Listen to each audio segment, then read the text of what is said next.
So it's been a long time coming, but here is my LGBT Q&A.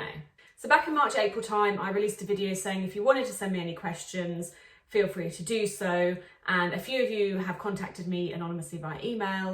So I'm going to go through the questions that you've asked. I have my trusty laptop down here next to me. So the first question I received was, what are your tips for surviving lockdown as a gay person who is still in the closet? This is a really difficult one because this is something that I and many, if not most, other out gay people will never have experienced. I think had I been in the closet during lockdown, the only way to have gotten through that time would probably be via two things, I would say: the internet and all the forums and advice and support you can get on there, and escapism, being kind of watching films or series or reading books or whatever that had LGBT characters in, so that you didn't feel as marginalised. If you've been experiencing this pandemic as a gay person who is in the closet, and that has meant that you have potentially been locked up is not the word, but institutionalised, should I say, in your home and with your family who are homophobic, I think that's a very different experience to being with your family or friends or whoever it may be who potentially aren't homophobic but still don't know. If you're in a highly homophobic environment, my advice, and I think or I hope this is something I would have done had I been in that situation, would be to reach out for help. It is not always safe to come out. So I'm not going to stand here and say, come out, liberate yourself, live free, be who you are. Because for many people, particularly if you're young or if you're reliant, dependent on somebody else, you can't come out if you deem it not safe to come out. And the safest thing to do is to look after yourself first. And if that means keeping a roof over your head for the time being, then don't come out. But what you really should try to do is to talk to people online. If you've got a friend or a teacher or someone that you can trust, that you can talk to within your physical life, do that. If you can't do that, go to a forum. You can email me. I know a number of you already have. Find a charity, find an LGBT organisation that you can just talk to via email or webcam or over the phone or whatever you want to do, and just get some confidential support. Talking about it will make you feel less marginalised. So I think that would be my top tip for surviving lockdown as a closeted gay person. Reach out and get support. The next question I had was, what was the worst homophobia you've ever experienced? That's a tricky one. To be fair, as I've got older, and this is the beauty of age, you start to kind of care less. So I don't know whether I've become more oblivious to homophobia. I don't really give it as much attention or the time of day anymore. There's times in my kind of present life, or recently present life, where I would say, okay, what that person said was homophobic, or what that person said was kind of marginally offensive to me, but it's not what someone's saying. Might be expressing a view or something like that, and they're not actually saying to me, oh, you dyke, or anything like that. It's more kind of, well, I believe that being gay is a choice, and I'm always gonna fully respect gay people, but I believe it's a choice. And that isn't kind of a scathing attack on me, but it still makes me look like a bit of an idiot. Not a bit of an idiot, a complete idiot. But in my life, there's a couple of incidents. One would be, and this was back in 2014, I'm thinking, when my partner and I were in France, in Paris, and I think we were celebrating our 1-year anniversary at the time, and we were walking down the street hand in hand, and this elderly gentleman stopped and was just shouting at us in French, so I couldn't understand, she could, and he was kind of doing all this kind of like, I think, oh God, what's going on, what have you done to the world? And I spun around and gave it a bit of, I can't even remember what I said now. I can't remember what I said. I didn't say anything. I wasn't swearing and cursing at him. I think I was being sarcastic. I was saying, God bless you too, or something like that. I don't know. But that was pretty bad. That's the only time that, we've actually been walking down the street and someone's made a big spectacle of it. I suppose another incident would be in a job I had some time ago, a few years back. A colleague who I got on very well with found out I was gay and didn't take it very well. And although still seemed to like me as a person, made it her kind of lifelong quest to convert me to be straight. She still sent me messages actually years later saying, you know, you're going to burn in hell, you know, I have a lot of respect for you and I think you're a nice person, I don't want you to go to hell and you must change your ways. And that was all very strange. So I think, yeah, the shouting in Paris and the messages from this former colleague were particularly probably leading the pack there. But there's lots of those things don't really hurt me so much because they're just utterly bizarre, you know, this is kind of off the scale bizarre. I think the things that hurt me more would be, yeah, when someone I like or I respect actually expresses a view that insinuates that they would be against same-sex marriage or against gay people. That's always a really tough pill to swallow. But to be honest, it really doesn't happen that much at all. Everyone is very accepting. I feel more accepting even than kind of 4 or 5 years ago. I think since same-sex marriage is legalised, we've come such a long way in such a tiny amount of time. God, yeah, radical change. So I think for someone to stand up and say, I'm vehemently against homosexuals, they'd actually now be looked at as someone in need of help, whereas only 20 years ago, I would have been looked at as someone in need of help. So yeah, it's amazing. And I'm really lucky. Though I was born in the era, I was born in the 80s and I was born in the Thatcher and the Section 28 and all the horrible things happening, and the 90s were homophobic and the early 2000s were homophobic, and it was definitely a difficult time growing up. I've had it a lot easier than the people that went before me, and I've been very lucky to live through these periods of radical progressive change. So the next question, this came from a good old friend that I made years and years ago, I think back in 2012 or whenever, when I first started the channel, and she said, are you still making videos? Yes, I am. I try, obviously I don't make them as much as I did. I feel that I would never just want to make videos for the hell of making videos, because what would be the point of that? If I can help, if I can give advice, if there's something going on in the world that I feel I need to commentate on, yes, definitely. And I think the lockdown, it would have been a bit strange for me to be jumping up and down. There have been some LGBT issues going on, there's always issues going on, but I think everyone's kind of gone into that period of quietness and just taking the time to reflect and help each other and be present in your community. So I've been pretty quiet the past few months, but yes, I'm still making videos. I have made a series of videos. Actually, I say I've been quiet. I've not been quiet. I made a series of videos the past couple of months. I think there's about 12 or 13 of them, and they won't be released for a while because it's documenting something to do with kind of the LGBT struggle and whatnot. And hopefully it's going to help some people out there. I'm not entirely sure when I'm going to release it, but I will hopefully release it at some point. If you can guess what it's about, feel free to comment below.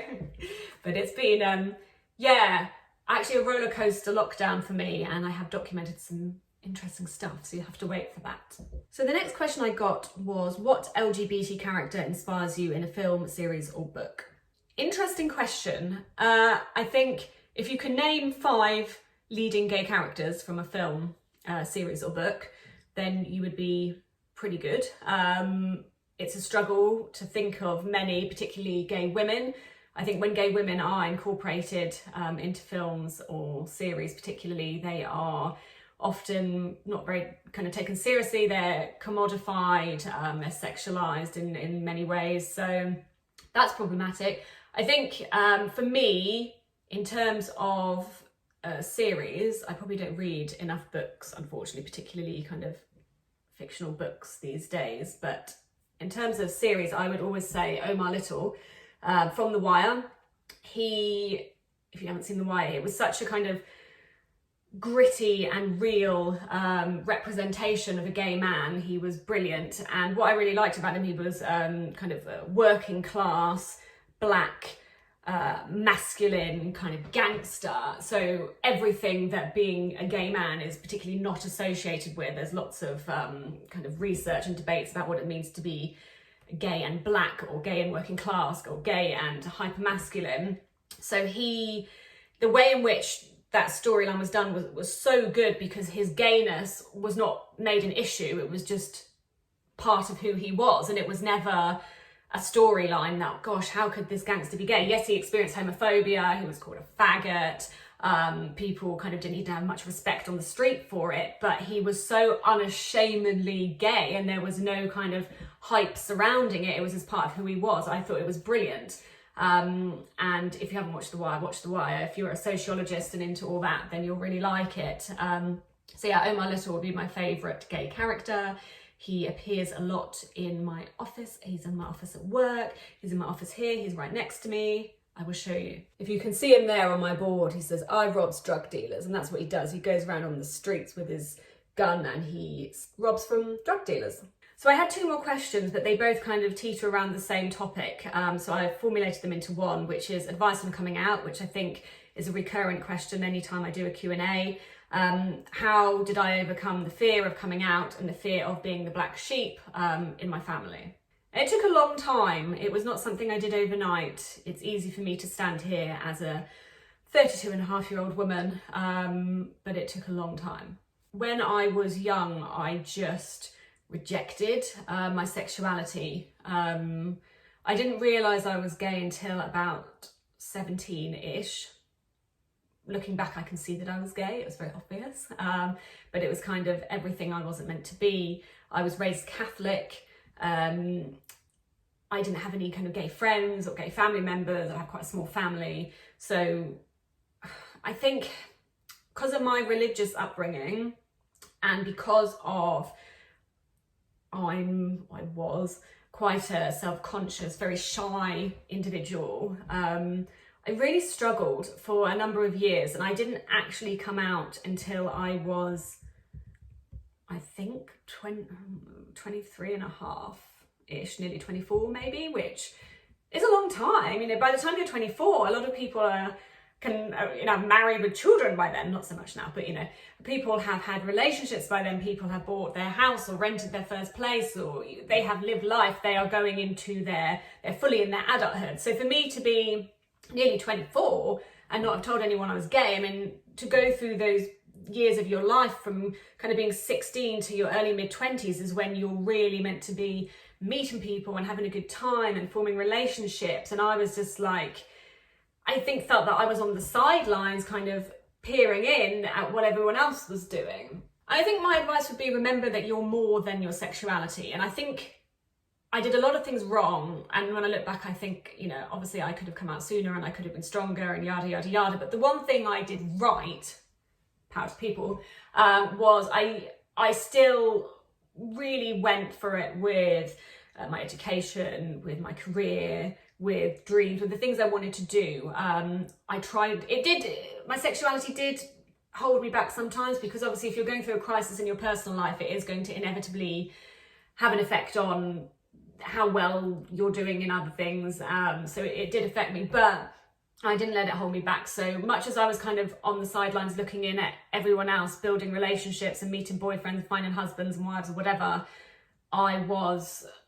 having a great time in terms of the things I was achieving. So I think if you feel that you can't come out now, or you're having a tough time with it, just remember that's not all you are. You're many other things. I've had, you know, many great years throughout my time being gay and closeted, even though I struggled, but I was still having loads of fantastic things going on, and I didn't let it hold me back. In terms of overcoming the fear, it sounds very kind of romantic for me to say, oh, you know, one day I woke up and I thought, I'm not having this anymore, and I kind of broke down this invisible wall.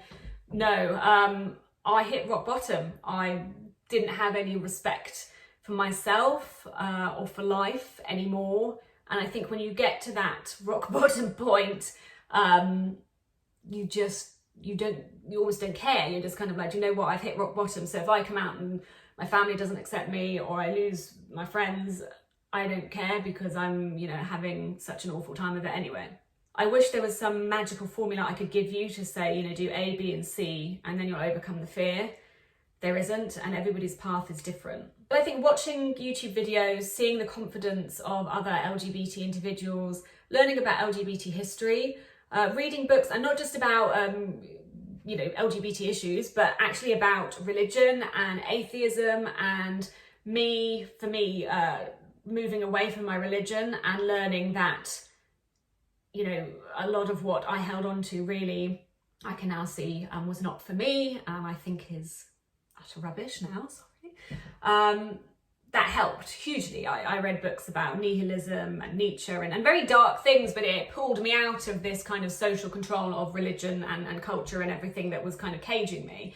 So that helped me. It might not help you. For you to lose your religion if you're religious might be an awful thing. And actually, I know other gay people who have become more religious through the struggle of their sexuality, and being able to get married in a church would be hugely important to them, and they're still fighting for that. So there's different roads, but I think look at what's important to you and learn and explore and try to take your mind out of the struggle and the situation you're in and lift it and try and look at other roads and other meanings and do what you can to help yourself. And you'll be amazed as you go through that journey how much you change and grow and how strong you become. The feelings that once drained me now energize me. So if there's something going on in the world, there's some homophobic incident or there's some issue with LGBT rights, I will wake up in the morning and I will be like, bing, I am just wired, I am ready to fight, I'm energized, I'm like, where is it? Give it to me, I'm gonna sort it out, I'm gonna write about it, I'm gonna talk about it, So I went from here to just like, if this is the kind of level, I'm like off the chart, I'm like, I'm angry, which is crazy thinking about it, because if I look back to when I was late teens, early 20s, I would have just, shielded away. So yeah, you can change. You don't have to change, but you certainly can change. And that is it. I hope this video has helped in some way.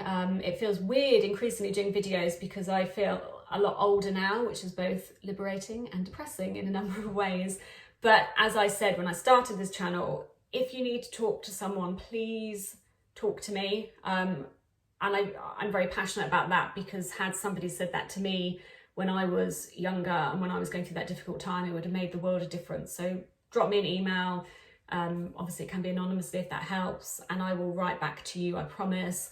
And if there's anything I can help with, or if you just want to get something off your chest, then please do so. So my best wishes to you wherever you are in the world, and I hope that you've been staying safe, and fingers crossed that the world becomes a safer place soon. Thank you for listening. Peace.